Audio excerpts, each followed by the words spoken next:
వచనాలు మాత్రమే చదువుకోరమ్మన్నా. చదువుకొచ్చారా? Very good, చదువుకొచ్చారు, మంచిది. ఇప్పుడు 6 నుండి ఆల్రెడీ మనం 1వ వచనం నుంచి 1వ అధ్యాయము 1వ వచనం నుంచి కొంత వివరణ ఇచ్చాను మీకు. ఇచ్చాను ఆయన, మీరంతా నా సైడ్ చూడాలి. బైబుల్ నేను చెప్పినప్పుడు మాత్రమే బైబుల్ సైడ్ చూడండి, ఓకేనా? కొంత వివరణ ఇచ్చాను. ఏ వివరణ ఇచ్చాను? ఆది కాండం గురించి నాయన మీరు వచ్చినట్టు చెప్పాలి, ఎందుకంటే మీకు జ్ఞాపకం చేయాలి. ఏం చెప్పాను నేను? మొదటి వచ్చినప్పుడు ఏముంది చూడండి ఒకసారి. ఆది యందు భూమి ఆకాశములను సృజించను అన్నది. అంటే చూడండి మీకు అర్థమయ్యేదానికి, ఆది కంటే వెనక ఏముంది, దీనికంటే వెనకేముందని చెప్పాను నేను. చెప్పానా? ఎంతమంది విన్నారు? ఆది కంటే వెనక. ఆది అంటే ప్రారంభం, అంటే ముందుకి అని అర్థం. అర్థమైందా? ఆది అసలు ఇది లేనప్పుడు ఉన్నటువంటి కాలానికి ఒక పేరు పెట్టడం జరిగింది. ఏం పేరు అది? ఏమన్నా నురాదమ్మా వచ్చారు కదా. మర్చిపోకూడదు వాక్యాన్ని, దేవుని వాక్యాన్ని మర్చిపోయామంటే మనం ఎలా ఉన్నామో లాస్ట్కి పోయితే తెలిసిపోద్ది. నేను ఈరోజు చెప్పబోయే వాక్యంలో మన పరిస్థితి ఎలా ఉందో చివరికి పోయేసరికి ఈ ఆది కాండంలో నుంచి ప్రభువు మనతో ఏం మాట్లాడాలనుకున్నాడో అక్కడ బాగా కనబడుతుంది. ఆది కంటే ముందు అంటే సమయము ప్రారంభం కాకదలికే ఒక సమయం ఉంది. ఆ సమయమే నిత్యత్వం. అర్థమైందా? నిత్యత్వం అని పేరు పెట్టుకున్నాం దానికి. నిత్యత్వంలో ఎవరున్నారు? దేవుడు మాత్రమే ఉన్నాడు, అంతే. దేవుడు ఉన్నటువంటి కాలం అంతా కూడా నిత్యత్వము అని మనం తెలుసుకున్నాం. నేను అక్కడికి వెళ్ళను కానీ మీకు ఊరికే అట్లా ఒక అవగాహనకు వస్తుందని నేను చెప్పడం జరుగుతాం. అయితే నిత్యత్వంలో ఏం జరిగింది అనే విషయాలు కూడా చాలా విషయాలు నేర్చుకున్నాము. ఈరోజు 2వ రోజు. అర్థమైందా? మొదటి రోజు ఏం జరిగింది? చదవండి బైబిల్ చదవండి. ఇప్పుడు చదవండి బైబిల్. ఆది యందు దేవుడు భూమి ఆకాశములను సృష్టించడం. బాగా గమనించాలి ఆయన వాక్యాన్ని. మనం అందరిలో మనం ఉండకూడదు. మనం ఒక స్పెషల్గా ఉండాలి. ప్రతి ఒక్కరు కూడా సంఘానికి వచ్చే ప్రతి వ్యక్తి, ప్రతి విశ్వాసి ఒక స్పెషల్. మన దాంట్లో ఏదో ఒక దాంట్లో చెప్తారు ఒక ఆయన అద్భుతం, వాడు అద్భుతం, అంతే. మనం అద్భుతంగా ఉండాలి, మనలో ఒక స్పెషల్ ఉండాలి. మనం చూడండి. ఆది యందు దేవుడు భూమి ఆకాశములను సృజించాడు. భూమి నిరాకారముగాను శూన్యముగాను ఉండేది. చీకటి అగాధ జలముల పైన కమ్మి ఉండేది. దేవుని ఆత్మ జలముల పైన అల్లాడుచుండెను. దేవుడు వెలుగు కమ్మని పలకగా వెలుగు కలిగింది. వెలుగు మంచిదైనట్లు దేవుడు చూచాడు. దేవుడు వెలుగుని చీకటిని వేరుపరిచాడు. దేవుడు వెలుగుకు పగలనియు చీకటికి రాత్రినియు వేరు పెట్టాను. అస్తమయము ఉదయము కలుగగా ఒక దినమైన. మొదటి రోజు ఏం జరిగింది? మొదటి రోజు అంతా ఏం జరిగింది? లిటరల్ గా చూడండి. అంటే ఉన్నటువంటి భాగాన్ని బట్టి అర్థం చేసుకునేదానికి ప్రయత్నం చేద్దాం ముందు, తర్వాత ఆత్మీయతలోకి వెళ్దాం. మొదటిగా ఏం జరిగింది అంటే దేవుడు భూమి ఆకాశాలను సృజించి తరువాత అది మంచిదైనట్లుగా ఉన్నందువలన దానికి ఏమి పెట్టాడు? ఒక పేరు. అది మంచిదైనట్లు చూసి చదవండి నాయనా. ఉదయము అస్తమయము కలుగుగా అది ఒక రోజు అయింది, అంటే ఒక దినం ఏర్పాటు చేశాడు. ఇది మొదటి రోజు జరిగినటువంటి సంఘటన. దాన్ని నేను అంతకేం వివరించబడలేదు, మీకు ఆల్రెడీ మీకు వస్తుంది. మొదటి రోజు ఏం కలిగింది? నేను చాలా జాగ్రత్తగా విన్న వాక్యాన్ని. ఆది కాండం మాత్రం ఇది పునాది, క్రైస్తవులకి పునాది. ఇదే మనకు సరిగా తెలియకపోతే మనం వాక్యాన్ని అర్థం చేసుకున్నానికి కొంచెం కష్టతరంగా ఉంది. అందుకని మీకు ఆది కాండం 11 అధ్యాయాలు మాత్రమే చెప్తాను. ఇక అవతల చెప్పను. అవతలంతా ఒక్కొక్కరి జీవితం. 6వ వచనము 8వ వచనం, 6 నుంచి 8 వచనాల్లో ఏం జరిగిందో ఒక్కసారి మీరు అందరు చదవండి. ఒక్క నిమిషం టైం ఇస్తున్నా మీకు, అందరు చదవండి. దాన్ని చదవాలి. మరియు దేవుడు జలముల మధ్య ఒక విశాలము కలిగి ఆ జనములలో ఈ జనములను వేరుపరచును కాక అని పలికెను. దేవుడు ఆ విశాలమును చేసి విశాలము క్రింది జలములను విశాలము మీద జలములను వేరుపరచగా ఆ ప్రకారమైన దేవుడు ఆ విశాలమునకు ఆకాశం అని పేరు పెట్టాడు. చాలు. తర్వాత అస్తమనం అయిపోయింది. ఇప్పుడు ఏం జరిగింది? ఇప్పుడు ఏం కనబడతా ఉంది? ఈ 2 వచనాల్లో 2 విషయాలు కనబడుతున్నాయి. ఏమేమి కనబడుతున్నాయి? ఏంటి కింద నుంచి పై చూసుకుంటా ఉన్నారు? 2 విషయాలు జరిగినాయి. ఏం జరిగింది? ఆకాశములను ఏర్పాటు చేశాడు. అంటే 2 విషయాలు కనబడుతున్నాయి అక్కడ. ఆకాశములు లు అంటే బహువచనమా ఏకవచనమా? అమ్మ, బహువచనమా ఏకవచనం? బహువచనం అంటే ఒకటికి పైన ఎన్నైనా ఉన్నాయని అర్థం, అంతే. ఓకే. రెండోది ఏమైంది? ఇక్కడ నీరుని వేరుపరిచాడు.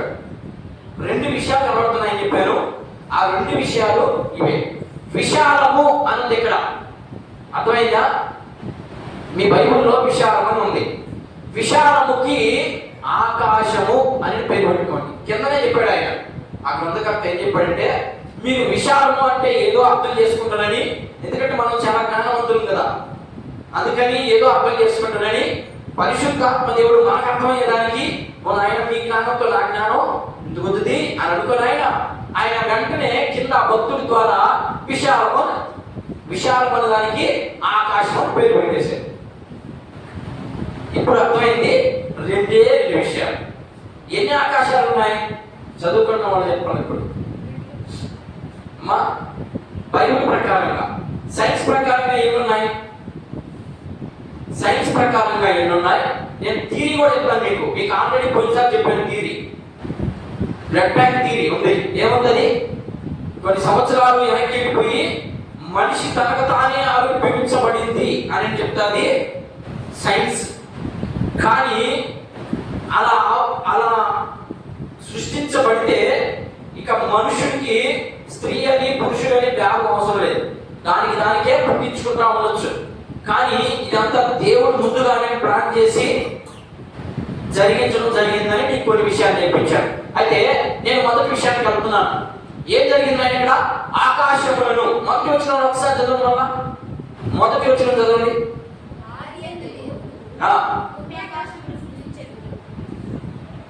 ఏం చేశాడు? మొదటి రోజు ఏం చేశాడు? భూమిని చూద్దాం. ఇక్కడ చూడండి, ఇక్కడ నేను రాస్తున్నాను చూడండి. భూమిని, తర్వాత ఆకాశాన్ని సృష్టించాడు. అర్థమైందా? ఇప్పుడు 6వ వచనం చదవండి.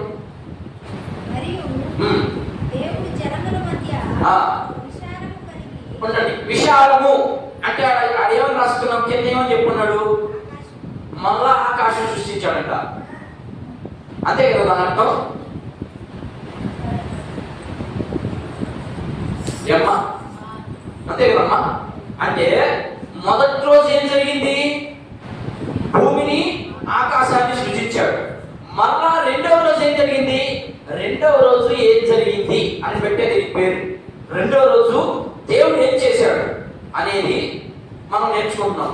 తొలి రోజు భూమిని చేసేసాడు, 2వ రోజు ఆకాశాన్ని చేశాడు.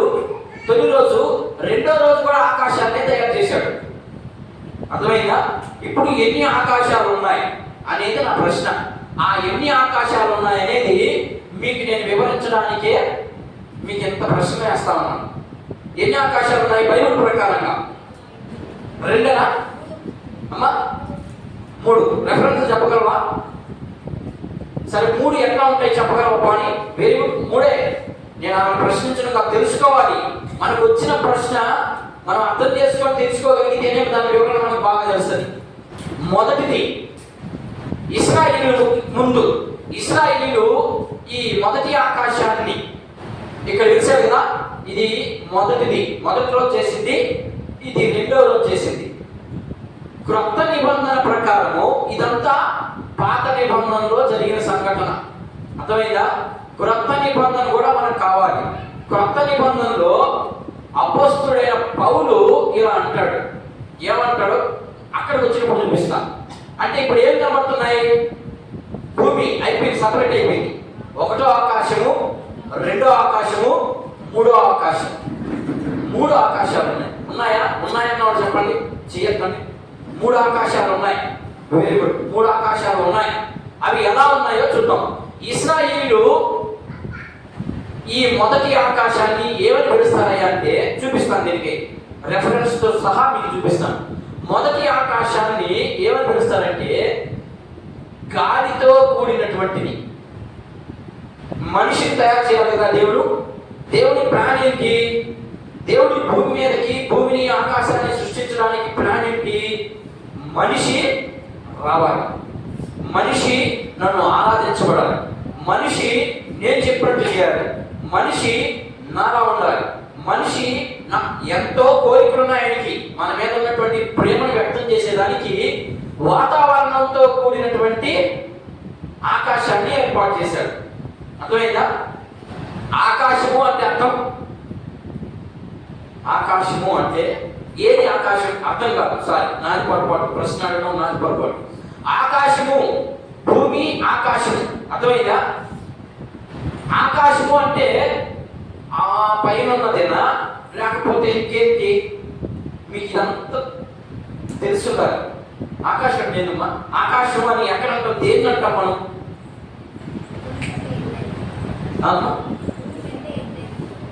భూమి కంటే ఎత్తైన ప్రదేశం. ఇప్పుడు ఇది భూమి, ఇది అనుకుందాం.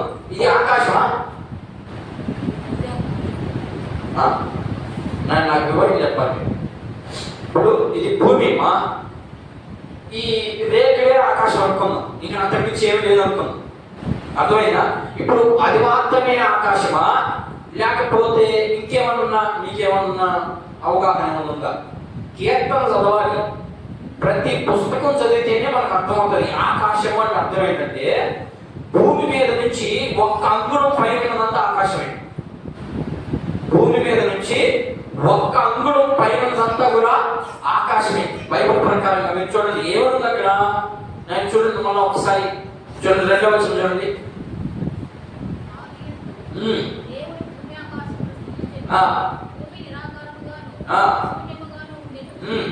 అది ఆపి ఇప్పుడు ఆలోచన ఇక్కడ. మరియు దేవుడు ఇప్పుడు ఏం జరిగింది? కింద నీళ్ళు ఉన్నాయి, పైన నీళ్ళు ఉన్నాయి. ఈ రెండింటి మధ్యలో ఏం కనపడతా ఉంది? ఉండేదంతా ఆకాశమే.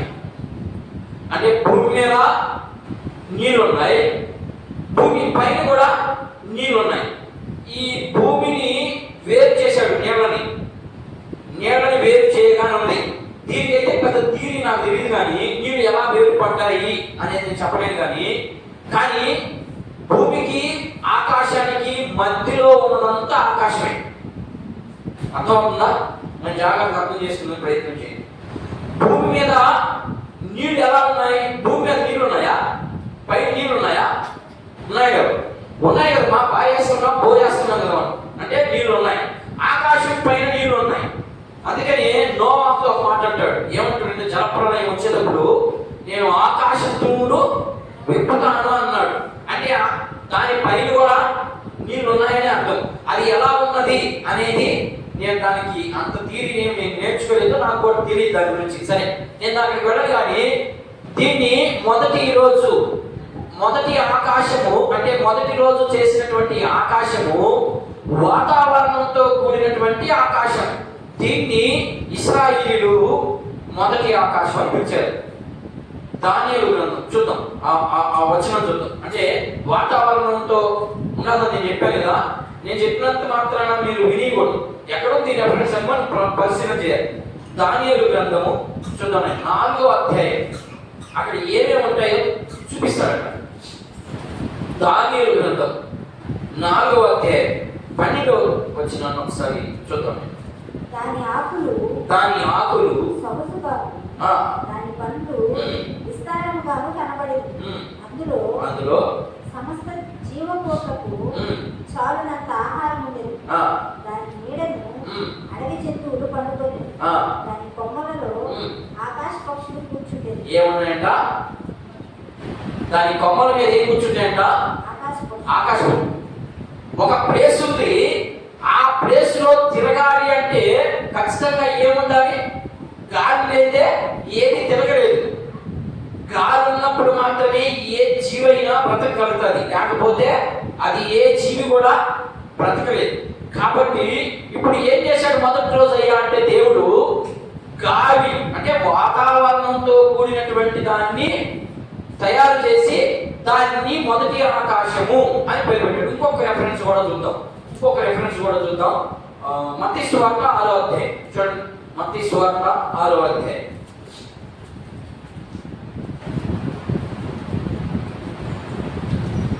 26 గమనించండి. ఆకాశ పక్షులను మనం ఏం చెప్పాడు ఇక్కడ చూడండి, అదే మాట తీసుకొచ్చి మన ఇక్కడ రాస్తా ఉన్నాడు. ఏం చెప్తాడు? ఆకాశ పక్షులు చూడి అవి విత్తవు పోయి. నీకు సబ్జెక్ట్ మారిపోతుంది, నేను అక్కడికి వెళ్ళను. అంటే ఇప్పుడు ఆకాశం ఉందా?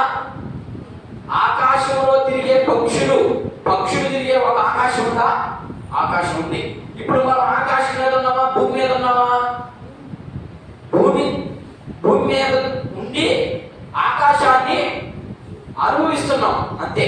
అనుభవిస్తున్నాం కానీ అది మాత్రం మనకి స్వాస్థ్యంగా. ఇది మొదటి ఆకాశం. అర్థమైందా? 3 ఆకాశాలు ఉన్నాయి. ఆకాశములు అనే దాన్ని బట్టి ఈ ఆకాశంలో మొదటి దానికి ఏమి పెట్టాము? ఇశ్రాయేలీయులు ఇచ్చేది దీన్ని అంటే, లేదా యూదులైనా ఇశ్రాయేలీయులైనా ఒకటిగానే భావించవాకండి. వీళ్ళు వేరే, యూదులు వేరే, ఇశ్రాయేలీయులు వేరే. ఓకేనా? వీళ్ళు అలా అనేవాళ్ళు అనమాట.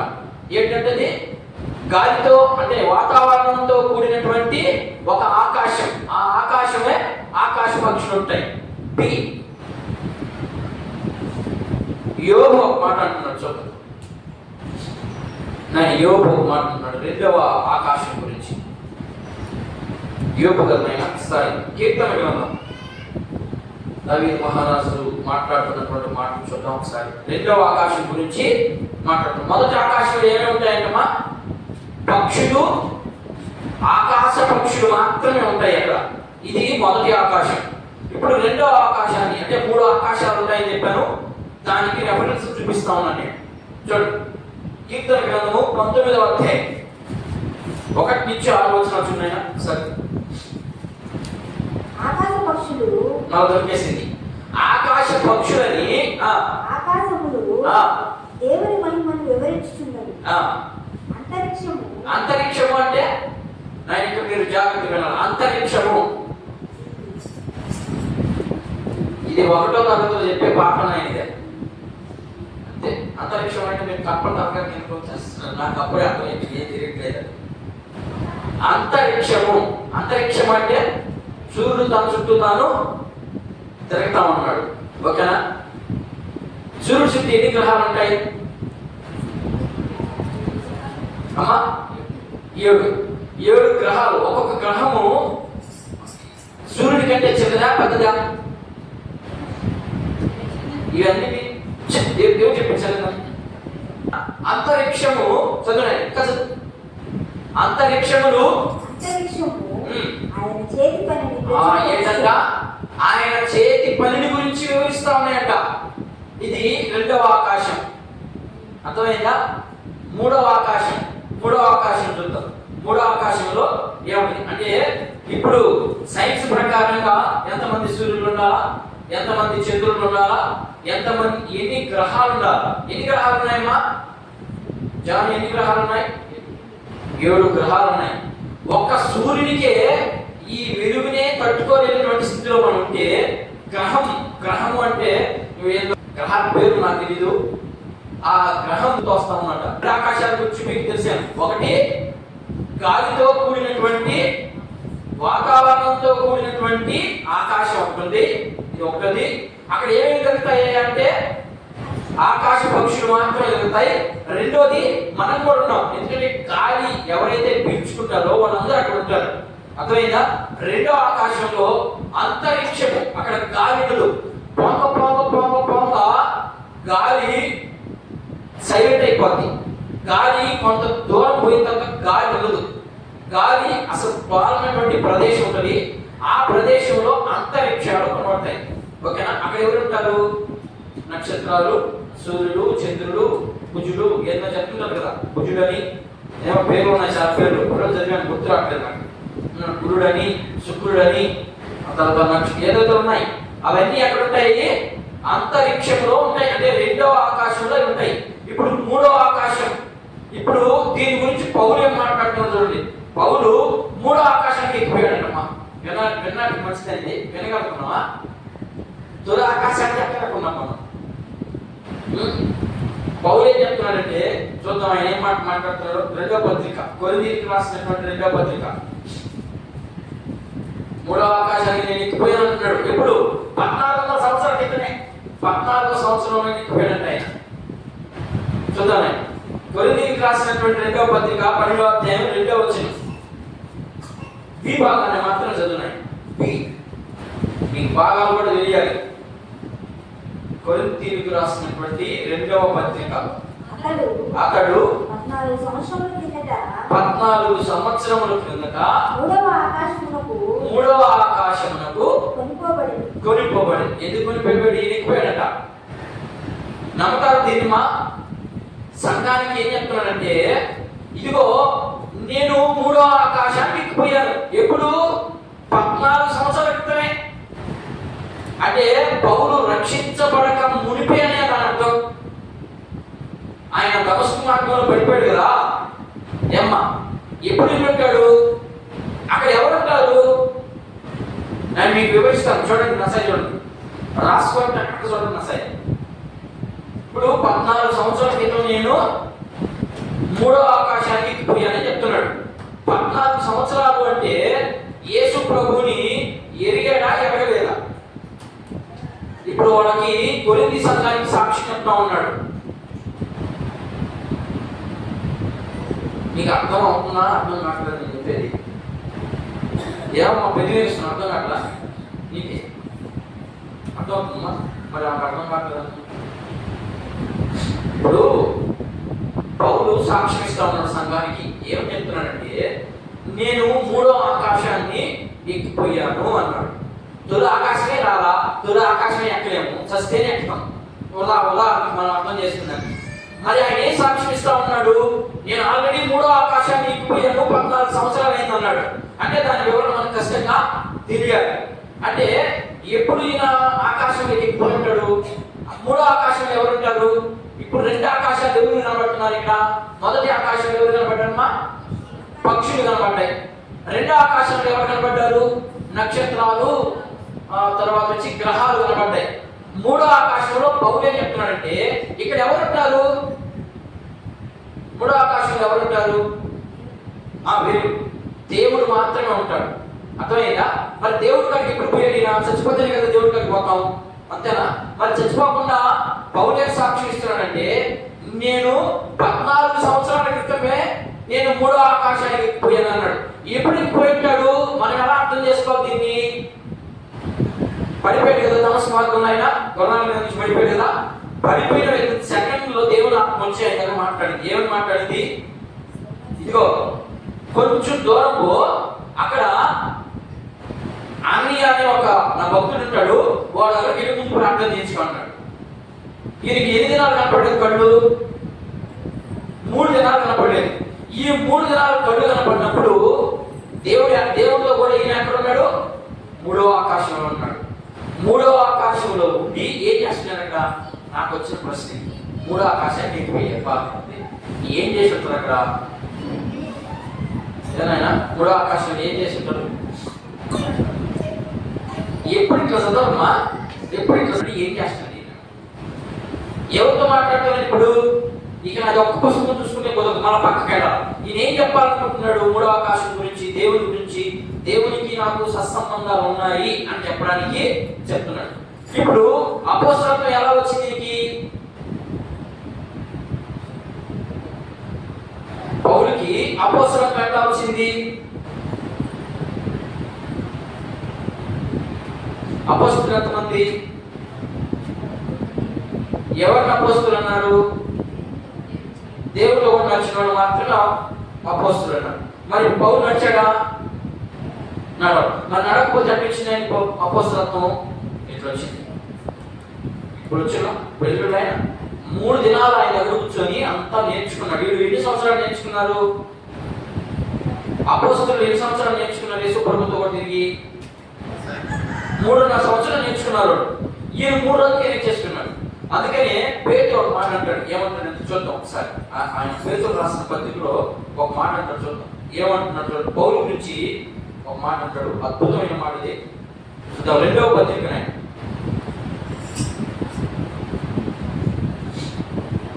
2వ పత్రిక చివరి అధ్యాయం 3వ అధ్యాయం. పేతురు చూడండి, మొదటి శిష్యుడే ఆయన గురించి పౌలు గురించి ఒక మాట మాట్లాడుతున్నాడు. చూడండి ఏమని మాట్లాడతాడు చదువు. నేను 14 వచ్చిన చదువు. 2వ పత్రిక, పేతురు రాసిన 2వ పత్రిక 3వ అధ్యాయము 14 వచ్చిన. ప్రియులారా, వీటి కొరకు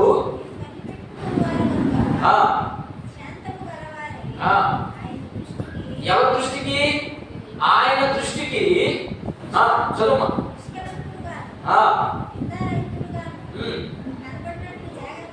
జాగ్రత్త పడి మరియు మన ప్రభు యొక్క దీర్ఘశాంతము రక్షణార్థమైనది ఎంచుకుని, అలాగూ మన ప్రియ సహోదరుడైన పౌలు కూడా తనకు అనుగ్రహింపబడిన జ్ఞానము చొప్పున మీకు రాసి ఉన్నాడు. వీటిని గూర్చి తన పత్రికలన్నిటిలోనూ బోధించుచున్నాడు. అయితే వాటిలో కొన్ని సంగతులు గ్రహించుటకు కష్టమై ఉన్నాయి. విద్య నేర్చుకోనటువంటి వారును, దేవునిలో స్థిరంగా లేకుండా శ్రమ వస్తున్న దేవుడు వేసి, కష్టం వస్తున్న దేవుడు వేసి, సంతోషం వచ్చినప్పుడు దేవుని దగ్గరకు వచ్చి అలాంటి వాళ్ళు అర్థం చేసుకోలేరు. తక్కిన వచనాలన్నీ అపార్థం చేసుకుంటారు. దేవుడు ఒకటి చెప్తే ఎందుకని పైన రాశాడు, ఇక్కడ ఆ మధ్య గ్యాప్ లో రాశాడు. ఏమని రాశాడంటే విద్య నేర్చుకోవాలి. ముందు నేర్చుకోకుండా ఉంటే ఏమవుతుందమ్మా? అపార్థం చేసుకుంటాం వాక్యాన్ని. ఒకటి. రెండోది, ఎలా ఉన్నారంట? స్థిరంగా ఉన్నారు దేవుని దగ్గర. స్థిరత్వం ఎవరికి వస్తుంది? రక్షించబడినోడికి వస్తుంది స్థిరత్వం. రక్షించబడినోడికి స్థిరత్వం రాదు, ఎప్పటికీ రాదు. వాడు చర్చరత్వం చేస్తూ ఉంటాడు. ఈ రోజేమో ఒకలా ఉంటాడు, అవునా? రేపు పొద్దుటికి మార్పు చెందిపోతూ ఉంటాడు. ఏడేమో ఒక తీర్మానం తీసుకుంటాం, ఆ తీర్మానాన్ని మర్చిపోతాం. తీర్మానం తీసుకున్న తర్వాత ఆ తీర్మానంలోనే కరెక్ట్గా నిలబడాలి మనం. లేకపోతే తీసుకోబాబు, నష్టమే లేదు. దేవుడు నేను తీసుకోమని చెప్పలేదు, ఆయన నువ్వే తీసుకున్నావు. నీ బాధను బట్టి, నీ యొక్క భవిష్యత్తుని బట్టి నువ్వే తీసుకున్నావు. తీసుకొని ఆ తీర్మానాన్ని నాకు ఒక అక్క ఫోన్ చేసింది నిన్న.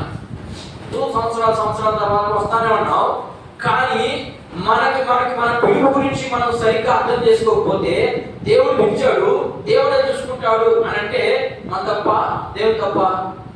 మన తప్పు. కాబట్టి ఇప్పుడు ఆ అక్క బాధపడతా ఉంది. నేను ఆ రోజు ప్రభువా నీ పని నేను చేస్తానని మొక్కుకున్నాను, కానీ ఈరోజు మర్చిపోయాను. నేను అసలు అది గుర్తే రావట్లేదు. నువ్వు ప్రార్థన చేస్తావు, నాకు గుర్తొస్తా ఉందన్నా. ఏం చెప్పాలంట? నేను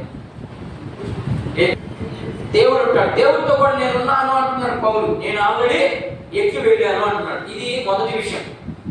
రెండవ రోజు ఏం జరిగింది? ఆయన 2 విషయాలు జరిగినాయి. 2 విషయాల్లో మొదటి విషయం ఏం జరిగింది?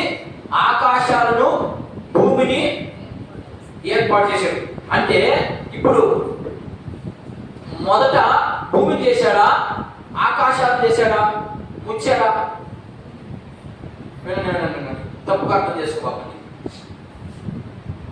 మానవునికి మొదటి ఇచ్చింది భూమిన, ఆకాశాన్ని?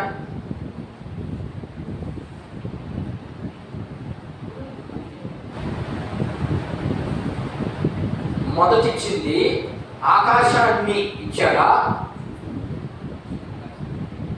భూమిని ఇచ్చాడు? చదవండి, మళ్ళా చదవండి. ఆదికాండం ఇప్పుడు చదివారు.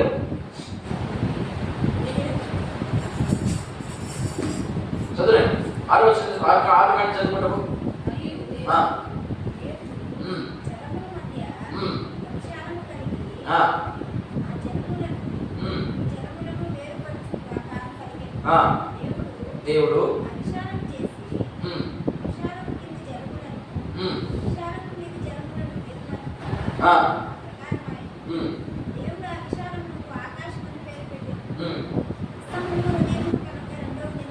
ఉమ్. ఉమ్. ఉమ్. ఇప్పుడు ఏమర్థమైంది మీకు? ఆకాశాన్ని ఇచ్చాడు ముందు, భూమిని ఇవ్వలేదు. దీన్ని బట్టి మనం ఏం అర్థం చేసుకోవాలి విశ్వాసి? చెప్తాను. మొదటిగా ఏమి ఇచ్చాడమ్మా? బాగా గుర్తుపెట్టుకోండి, ఆకాశాన్ని మాత్రమే ఇచ్చాడు. రెండోసారి భూమిని ఇచ్చాడు అనుకుందాం. దీనికి కొన్ని రెఫరెన్స్ చూపిస్తున్నాడు. దేవుడు ఎక్కడున్నాడు? దేవుడు ఉంటాడు అని చెప్పాను కదా, దాన్ని చూద్దాం ఒకసారి. కీర్తన గ్రంథం 4, 3వ ఆకాశంలో ఆయన ఎలా సృష్టించాడు? తయారు చేశాడా ఆకాశాన్ని, భూమిని? తయారు చేయలేదు. ఎలా చేశాడు చూద్దాం. 2 వాక్యాలు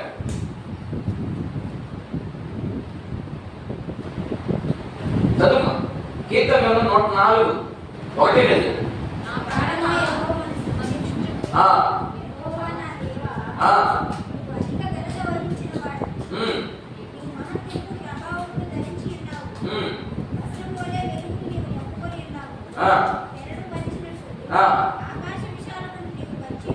ఏం చేశాడంట?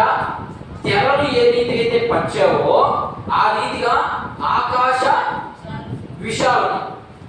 ఆకాశమన్నా ఆకాశమే, విశాలమన్నా కూడా ఆకాశం. రెండింటిని, అంటే 2 ఆకాశాల గురించి మాట్లాడుతున్నది ఇక్కడ. సరే, ఇర్మియా గ్రంథం 10వ అధ్యాయం పక్కనే ఉంది చూడండి. ఇర్మియా గ్రంథం 10వ అధ్యాయం 12 వచ్చింది. ఎలా తయారు చేశాడు ఆయన? అది ఆయన తన బలము చేత, అంటే బలం అంటేనే కండబలం అనుకునేది. కండబలం కాదు, ఆయన వాక్కుకే అంత పవర్ అన్నమాట. అది బలం. ఆ బలాన్ని అలా వర్ణిస్తాడు భక్తుడు. అర్థమైందా? అలంకార రూపంగా కొన్ని మాటలు మాట్లాడతాడు. నేను ఆల్రెడీ మీకు అవి చెప్పున్నాను. అలంకార రూపంగా కూడా మాట్లాడతాడు. భూమి అంటే ధరణి అన్నా భూమి అన్నా ఒకే అర్థం, కాకపోతే దాన్ని అలంకార రూపంగా మాట్లాడటం. మొదటి రోజు ఏం జరిగింది ఆయన? రెండవ రోజు ఏం జరిగిందంట? తొలి భాగంలో 3 విషయాలు జరిగాయి. ఆకాశములను ఏర్పాటు చేశాడు అన్నాడు. మొదటి రోజు వాతావరణంతో కూడినటువంటి ఆకాశము చేశాడు మొదటిగా. రెండో ఆకాశము ఏముంటుంది అక్కడ? రెండో ఆకాశంలో ఏముంటాయి? గ్రహాలు, నక్షత్రాలు ఉంటాయి. మూడో ఆకాశంలో ఎవరు ఉంటారంట? దేవుడు మాత్రమే ఉంటాడంట. అవన్నీ ఎలా తయారు చేయగలిగాడు ఈయన అంటే ఆయన బలము చేత తయారు చేయబడ్డాడు. ఆయన బలం నోటి, ఆ వాక్కే అంత బలం ఉంది. ఈరోజు వాక్యాన్ని చదువుతున్నటువంటి మనకి, వాక్యాన్ని వివరిస్తున్నటువంటి మనకి బలం ఉందా లేదా? బలం కలిగినటువంటి వాక్యాన్ని బోధిస్తున్నాం మనం. బలం కలిగినటువంటి దేవుణ్ణి ఆరాధిస్తున్నాం మనం. తప్పులు ఎలా చేయగలుగుతున్నాం? తెలియకుండా తప్పులు చేస్తే క్షమాపణ ఉంది. యెషయా గ్రంథంలో ఉంది ఆ మాట. నా బిడ్డలకు తెలియకుండా చేస్తే అది ఏ తప్పైనా నేను క్షమిస్తాను, తెలిసి చేస్తే దానికి క్షమాపణ లేదు. దాన్ని కొత్త నిబంధన ప్రకారము పరిశుద్ధాత్మకు వ్యతిరేకంగా మాట్లాడే ప్రతి ఒక్కరికి కూడా మరణ శిక్ష అంటే దానికి ఏం మార్పులు లేవు. ఇది మొదటి విషయం జరిగింది. మొదటి విషయం అర్థమైంది అనుకుంటా మీకు. దానికి 3 ఆకాశాలు చేశాడు. 3 ఆకాశంలో పౌలు నేను ఎక్కిపోయాను అంటున్నాడు. పౌలు ఎలా ఎక్కిపోయాడంటే ఆ 3 రోజులు దేవునితో కూడా ఉన్నాడు. అక్కడ దేవునితో కూడా ఉండి అనేకమైన విషయాలు నేర్చేసుకుని వచ్చి ఇప్పుడు అనేకుడికి సువార్త ప్రకటిస్తా ఉన్నాడు. ఆయన వాక్కు చేత, పౌలు యొక్క బలం చేత కాదు, పౌలు యొక్క జ్ఞానం చేత కాదు, దేవుని యొక్క జ్ఞానంతో, దేవుని యొక్క బలముతో ఆయన సువార్త ప్రకటించాడు. అద్భుతంగా సంఘాలు కట్టాడు. ఓకే, ఇది తొలి విషయం. రెండో విషయము నీటిని వేరుపరచగా అన్నాడు. నీటిని వేరుపరచడం అంటే కొంచెం కష్టంగానే ఉంది కదా, అర్థం కావట్లేదు. అది దాన్ని ఎవరు అర్థం చేయరు. నీటి అట్లా అసలు ఎట్లా వేరు చేసింటాడు ఆయన. ఆయన ఎంత బలం కలిగిన వ్యక్తి ఒకసారి ఊహించండి. మరి నిన్ను నన్ను ప్రేమించి నీ కోసం నా కోసం రక్తం కాల్చినటువంటి వ్యక్తిని మనం అర్థం చేసుకుందాం. నీటినే వేరు చేశాడంటే నీటి వేరు చేయగలం మనం అసలు చేయలేం. అంత బలం కలిగిన వ్యక్తిని ఆరాధిస్తున్నాం మనం. దేవుని విషయంకి వచ్చేసరికి ఆ దేవుడా భయం లేకుండా పోయింది మనిషికి. దేవుడు అంటేనే భయం లేకుండా వెళ్ళిపోయింది. ఎందుకని? దేవుడు ఏం చేయడం లేదు కాబట్టి మనం ఎలా చేస్తాడంటే, ఇప్పుడు ఉదాహరణకి చదవడం లేదంటే భయపడమ్మా. నువ్వు చదవకుండా మీ అమ్మ లక్షలు ఖర్చు పడుతుంది, భయపడవా? భయపడుతుంది. మీ తల్లికే అది శాశ్వతం. చదువు అంత కూడా వచ్చేస్తుంది, అంత పడే వెంబడి వచ్చేస్తుంది. మరి దానికి ఏంటి భయపడుతున్నావంటే, నిత్యత్వం నీ కోసం ఏర్పాటు చేసి చూడండి, ఆయన ప్లానింగ్ కార్డు ప్రాణం. నిత్యత్వంలో నువ్వు బలాన ఈ రీతిగా ఉండాలి, నువ్వు నాతో కూడా ఉండాలి, నువ్వు నాతో కూడా సహవాసంలో ఉండాలి అని ఎంత చెప్పి ఆయనకి మనం భయపడుతున్నావా? భయపడేది. ఎందుకని? వాళ్ళ అమ్మ అంటాదని లేదా వాళ్ళ అమ్మ తిడతాదని ఆ భయపడుతుంది. ఇప్పుడు దేవుడు అలాంటి పని చేయలేదు, తిట్టడు కొట్టడు. ఇప్పుడు ప్రస్తుతానికి కాబట్టి మనం ఏమైపోతున్నాం? చూద్దాం, దేవుడు వచ్చినప్పుడు చూద్దాం. వాడు ఏదో చెప్పుకుంటా ఉంటారు వచ్చేవాళ్ళు, అప్పుడు చూసుకున్నాడే అని అనుకుంటున్నారు. అట్లా అనుకోకూడదు, ఓకేనా? సరే, ఇప్పుడు దేవుడు ఏం చేసి ఉంటున్నాం? ఏడు గురించి కొన్ని మాటలు చూద్దాం. నీళ్ళని నీళ్ళ గురించి కొంత తీరి మనం నేర్చుకుందాం. చూడండి, బైబిల్లో నీరు అని ఎలా పలకబడింది ఆ మాటని. యోబు గ్రంథం 37:18. ఇక్కడ దేవుణ్ణి అడుగుతా ఉన్నాడు యోబు. చదవండి, 37:18. అక్కడికి ముగిస్తా, అయిపోవచ్చింది.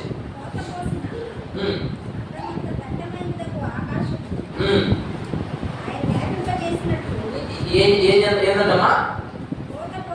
కోట పోసిన అర్థమా? అర్థమేనా?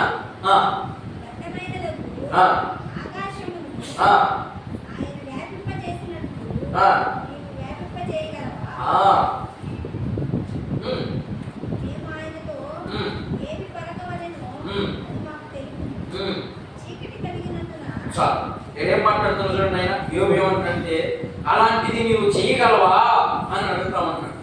ఇంకొక మాట చూద్దాం. కీర్తన 104:2. 104:2.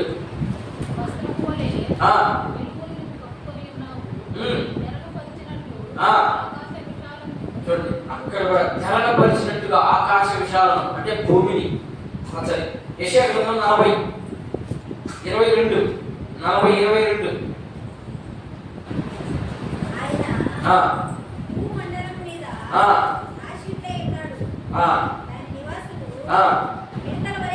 అది అంటే దాని అర్థం ఏంటంటే, దేవుడు ఏమైనా చేయగలడు. ఎప్పుడు చేయగలడు? ఈ మాటను బట్టి ఇక్కడ యెషయా భక్తులు ఏం మాట్లాడుతున్నారంటే, మీరు భూమి మీద ఉన్నటువంటి ప్రతిదీ కూడా ఆయనకి మిడతల వలె ఉన్నారు. అంటే ఆయన ఎంతలా ఉండాలా? మనం గుర్తుపడతలా ఉన్నామంట. ఆయన అలా సంబోధిస్తా ఉన్నాడంటే ఇదంతా కూడా దాన్ని అలంకార రూపంగా మాట్లాడుతున్నాడు. మనం అంటే మిడతలోనికి దాని అర్థం అలా అంత చిన్నోడిని మనము దేవుని విషయంలో చెప్తున్నాడు. అర్థమైందా? అంత చిన్నగా మనం ఉన్నాము అని ఇక్కడ యెషయా భక్తులు మాట్లాడుతున్నారు. అంటే దీని అర్థం ఏంటి? దేవుడికి ఎంత బలం ఉంది, ఆ బలాన్ని మనం రుచి చూడగలమా? ఎప్పుడు చూస్తాం రుచి? మధ్యాకాశంలోకి వచ్చినప్పుడు చూస్తాం ఆయన బలాన్ని. ఈ లోపల మనము ఆయన బలాన్ని రుచి చూడలేము. ఎందుకంటే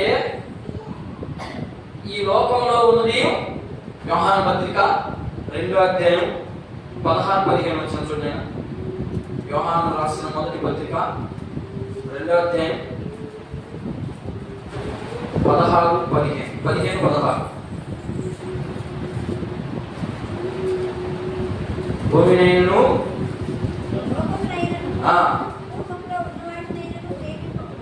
ఏం చెప్తున్నాడు? ఏమేం చెప్తున్నాడు ఆయన?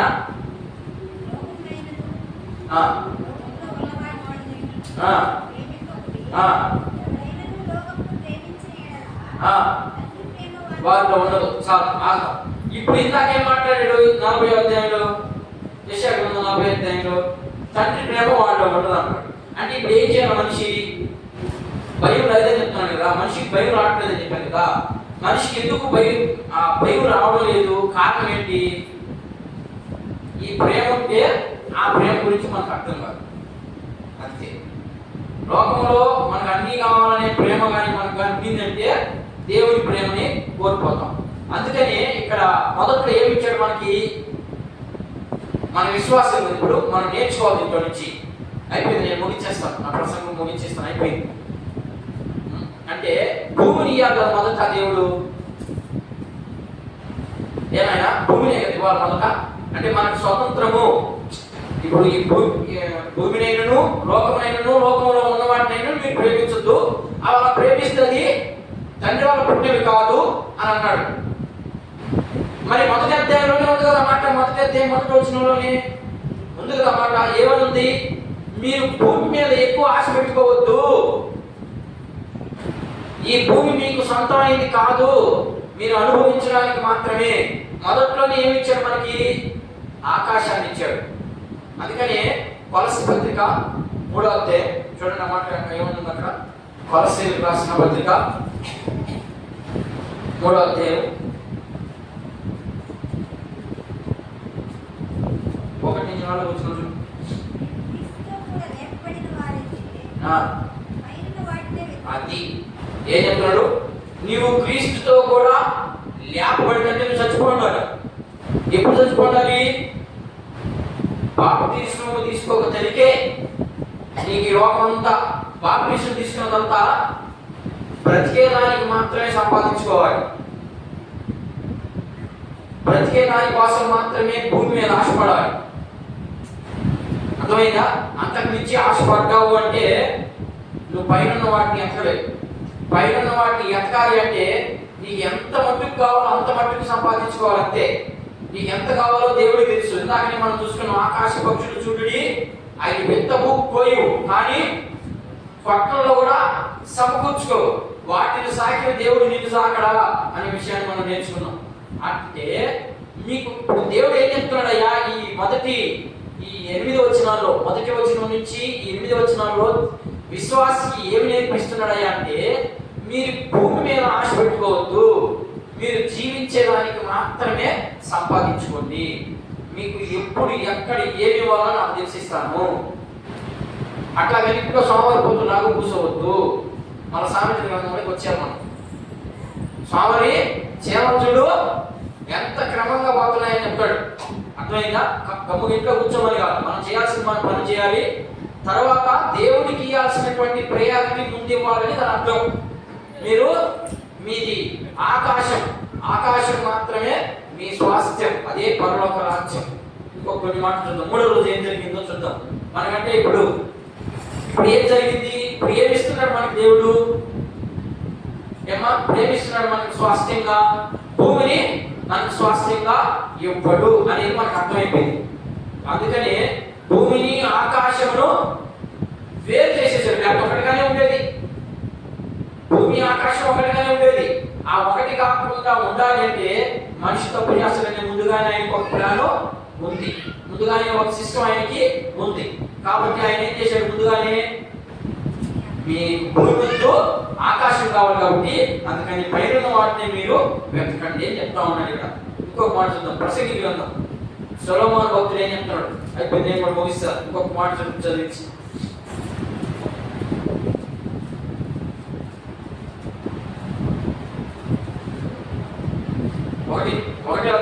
ఒకటో అధ్యాయం ప్రసంగి గ్రంథం 1వ అధ్యాయం 1వ వచనం. దావీదు కుమారుడును యెరూషలేములో రాజునై ఉండిన ఆ ప్రసంగి పలికిన మాటలు ఆ వ్యర్థమని ఆ ప్రసంగి చెప్పుచున్నాడు. వ్యర్థము సమస్తము వ్యర్థం. అంతే. ఏంటంట ఏం చెప్తున్నాడు ఆయన? సొలొమోను మహారాజు ఆయన బతికినట్టు ఈ భూమి మీద ఎవరు బతకలేదు. ఒక్క మాట చెప్పాలంటే ఆయనకు ఉన్నటువంటి సంపద, ఆయనకు ఉన్నటువంటి ఆస్తి తగులు లేవు. ప్రశాంతంగా ఇశ్రాయేలు ఏలబడ్డది ఇప్పుడు అంటే ఈయన ప్రభుత్వంలోనే. ఇక ఆ తర్వాత ఇశ్రాయేలు కానీ ఈ భూమి మీద పరిపాలన జరుగుతూ ఉంది. ఇప్పుడు కూడా ఎక్కడ కూడా ప్రశాంతత లేదు.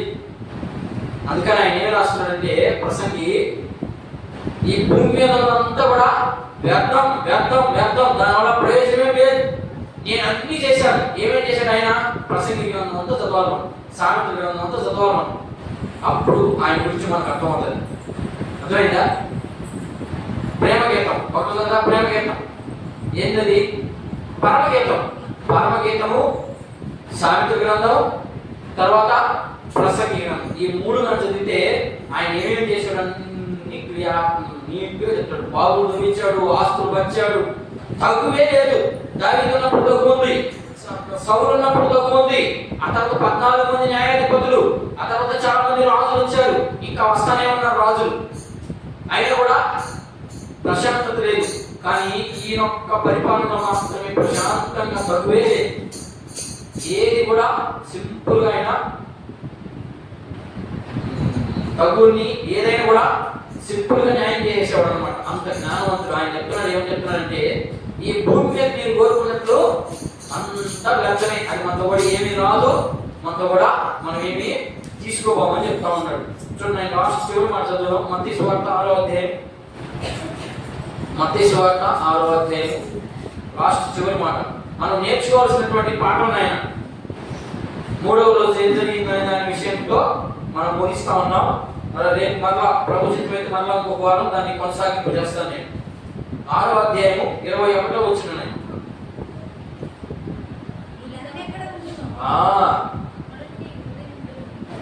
నీ ధనం ఎక్కడుండునో అక్కడే నీ హృదయం ఉండును.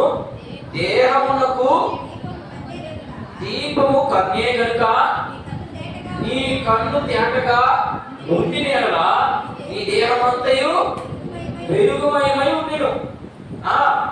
నీ కన్ను చెడినదైతే నీ దేహమంతా చీకటిమయమై ఉండును. చదువుమా.